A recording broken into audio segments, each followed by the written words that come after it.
yet another exciting episode of the Cutting Chai Stories. I'm Deipti Dewan, and today we shall indulge in some great conversations over a cup of cutting chai. Jeff Bezos had said, our goal is to be the Earth's most customer centric company. And that's precisely the reason behind the success of Amazon. Our guest today has that one thing in common with Jeff Bezos. He is a customer focused professional with 23 years of relevant work experience, including 19 years in leadership positions. He's managed multiple roles across the customer lifecycle in the real estate and BFSI domains. I'm talking about Bhavesh Ashar, head of pre-sales, head of CRM, head loyalty and referral sales at Tata Realty and Infrastructure Limited. So welcome to the Cutting Chai Stories, Mr. Ashar. Hi, nice to be here. Absolutely, it's our pleasure to have you here. At Cutting Chai Stories, we aim to have a good discussion around the areas of your early life, your education, to grooming, training, business sense, skills augmentation. We also try to understand what your journey has been like overall, and also, more importantly, about how you maintain a work life balance, something that's very important today. So, once again, a hearty welcome to Cutting Chai Stories. Let's get started then. Sure. Let's go back in time and we are going to indulge in a little bit of nostalgia this Monday afternoon. Tell us about your childhood and school days, your parents, the environments that you grew up in, your friends, any early lessons that you may have had during this time, or any particular instances that you recall, or any persons that may have had impact on you and in your journey overall. Okay, well, that's a lot to kind of reminisce about. But first of all, thank you to your entire team for bringing me here. It's wonderful to get a chance to talk to you guys. And you're right, Monday is a good day to kind of, talk about early days and go back in time. So I've been born and brought up in Bombay and spent my childhood in South Mumbai. And was fortunate to attend one of the best schools in South Mumbai, St. Xavier's Fort, and had a wonderful education. And like you mentioned, anything that kind of impacted the way I think or how I grew up. I think I come from very humble backgrounds. Dad was he worked 25 years in Life Insurance Corporation of India, and he had come in from Jamnagar to Mumbai, and he made his career in Mumbai. So I think coming from a humble background and going to a very good school, I think these two are very important factors that helped shape me who I am today. I've seen the typical middle class struggle that people who migrate to Mumbai go through, and growing up, I think I was blessed to get a wonderful school and get schooling, and really bring about focus on overall personal development. So that helped, and I think the journey has been onward up there, and I've been blessed to have a lot of mentors, guides, people to learn from amongst the way. All right. So, any instances that you recall, or any person that you think may have had an impact on you, or perhaps your father? Dad, yes, of course. I mean, given the challenges that he went through in his, early adult life, and in fact, even in my family, even my maternal grandparents, and they had six kids, and three boys, three girls, and to kind of survive in that environment, and all my three uncles actually are role models for me. The way they have built their own life, their own careers, and throughout life, they have not only taken care of their own family but also their sisters. And there is so much of love between all of them, and so much of unity. So I think that for me has been a very good learning, and I look up to all of them in terms of how to go about your own life and live it with honesty, dignity, simplicity. That has been the building blocks of how I have been as an individual. Absolutely. Thank you for sharing that. Let's talk a little bit about your college days now. What were these like? And again, at this point, did you have any impact from any particular person or any instance? Oh yeah, college days were amazing. I actually went to a boys' school, And when I moved to co-ed college, I was actually having difficulty communicating with the fairer gender, But I got a very good group of friends who were equally good in studies as well as extracurricular activities. So I think that kind of opened up my personality from this bookish guy to someone who would communicate freely with a lot of people. So I think having the right friends, having the right environment matters a lot, and I was lucky to have that and helped me kind of be more at ease in communicating with a large group of people. So then I participated in various activities in college. Then that really opened me up as an individual. Great. Well, thank you so much. Now, coming to your professional life, what was your first job like? And our viewers would love it if you could, take us through the evolution of your career journey. Sure. I started working just after my HSC during school, college vacations. Unfortunately, dad fell sick and he had to take VRS from LIC.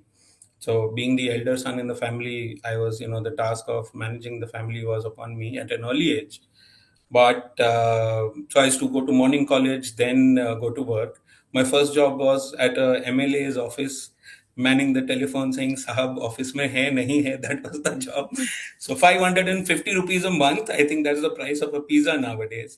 So that was my first salary. But from then, alongside my education, I managed to finish my education and work my way up the ladder. I joined the BPO sector, the international BPO sector in 2001. And over the years, I spent around 10 years in the BPO sector, got a lot of growth, managed to hone my communication skills.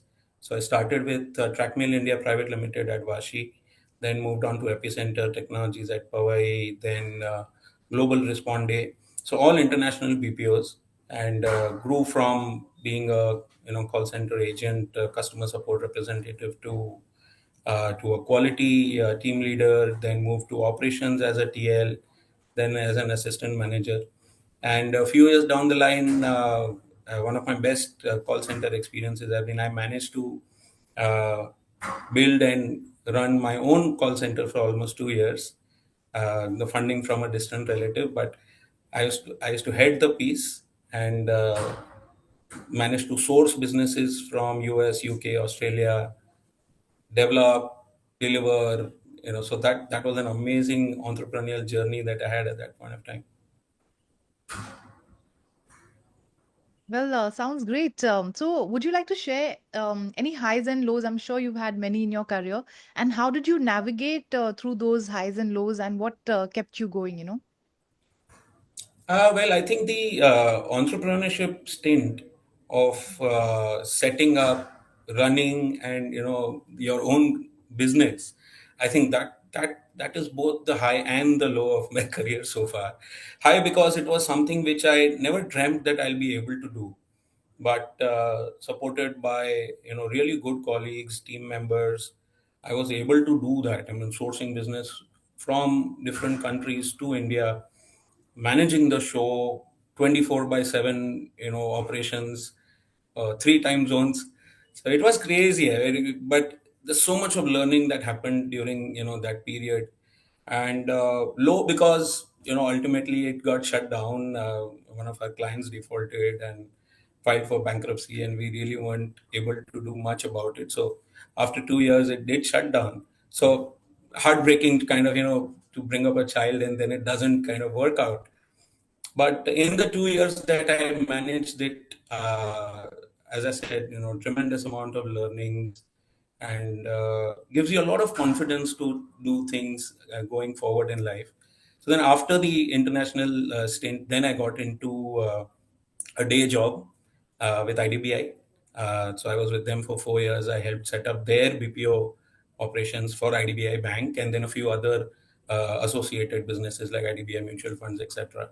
We in fact even competed in contracts outside the bank. So I helped set up the contact center for Central Bank, did a consulting assignment for Federal Bank. So I was with them for 4 years, a very enjoyable, very learning journey. Then I switched to real estate. Then I was with Lodha for 4 years, helped with customer care at Lodha and also streamlined their customer care operations. And post that, since 2015, I'm with the Tatas. Uh, my 10th year with Tata Housing, Tata Realty, and initially heading customer care for their affordable housing business. Then moved from the service side to the sales and marketing side of the business a few years ago. Now heading pre-sales and loyalty sales for the company. Wow, what a journey it's been. Fantastic one indeed, and show so many learnings there, I'm sure, especially with the entrepreneurial journey also. Talking about leadership traits, or did it come naturally to you over the years, or you had to work on it, develop the skills and consciously learn about how to be an effective leader? Actually, Deepti, I never kind of put a label around it. When I started my career and when I moved up the corporate ladder into leadership roles, when I had to manage a group of people, I always thought my role is to help them succeed. I never, had a thing that, oh, I am the boss and these are my subordinates. I thought my role is just to help everyone succeed together and just, deliver organizational goals or team goals together. So this whole collaborative approach, I think, has helped me throughout my career, and just work with people, get to know them better, understand, their challenges, just help them succeed. I think that has been my way of. I mean, that has been the hallmark of my professional career and the way I approach leadership. So I think it's very participative in nature. My leadership style. I'm really happy to kind of sit with the team, work things out, have a discussion before taking major decisions. And sometimes even when you have to take hard decisions in the professional career, if you're able to consult, if you're able to communicate well, and if you're able to make everybody see the big picture, I think it works out, very well. Absolutely. So, in hindsight, it appears that your upbringing, your childhood days, your early days, wherein you were exposed to different cultures, different groups, you grew up sort of to be a team player.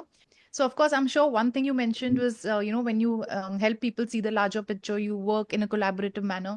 I'm sure that also, helps them work with you. Anything else that you think that, might help our viewers, that, people like working with you? Well, I think I'm down to earth and approachable, and I have a decent sense of humor.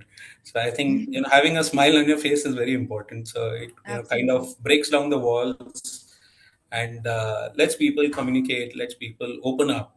Otherwise, if you're in a very, very formal kind of environment, which though is required in some situations, but overall, if you have a very consultative, communicative approach, that I think, makes people gravitate towards you because they feel that sense of comfort. And they also, another thing which I learned over a period of time is let the team experiment. You can try out new ideas, new approaches, and it's okay to fail. I think this is one thing which uh, my seniors over my journey, have supported me with.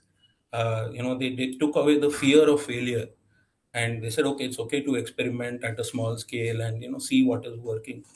And that is something which I'm just giving back to people who I work with.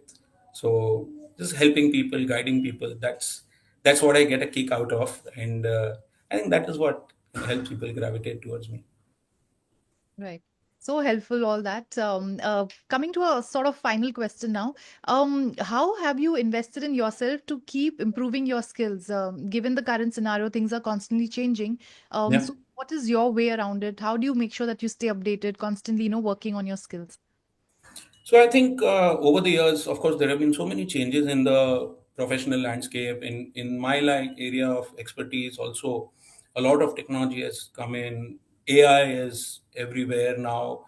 So I read a lot. I do some online courses. Also, there are quite of people development, which my organization also helps out with. Mm. But I think looking at the business overall, being strong with people, processes, technology, and over a period of time to understand how everything fits and how you can deliver organization goals. So I keep learning, reading, doing some benchmarking, looking at new technologies. So we implemented a lot of AI with our organization over the last few years. It's got us very good results. So being in line with the times and constantly upgrading, having a real interest in development. I think that is what helps. Right. We'll talk about AI shortly again. Quickly, let's delve into your personal life, your work life balance. How do you make sure you have work life balance? Any hobbies or interests that you go to? Oh yes, I am a passionate photographer, and I usually go birding. And this is something which really, it's very therapeutic, because birds don't really, stand around and pose when you are clicking photos. So it's something which requires a lot of focus, a lot of peace of mind. So that kind of helps me concentrate, focus, and try to get the right shot. And also, I'm a avid motorcyclist. I drive a Wow. Kawasaki Ninja, so I do go out for rides with friends as and when possible. So this work-life balance, I think, is very important. Though even if sometimes you may be constrained for time, and you may not be able to do it all the time, but I think it's very important to pursue your passions. And if you have a good focus on both areas, and it actually helps either. So if you have a good work-life balance, helps you in your professional as well as personal life. Absolutely. Very, very interesting. Quickly, would you like to tell us, so since you're from Mumbai, comfort food, would you rather go to a vada pav or a misal pav? Okay, misal pav more. I'm trying to avoid vada pav now, but okay, the temptation is always higher, I must say. Right. For a holiday, would you prefer mountains or beaches? Oh, both. Honestly, mountains have the serene, quiet environment, but nothing like an evening on the beach with family, watching the sunset. I think that's Zen. Absolutely. Well, thank you so much for sharing, all that valuable information about your life, your journey with us.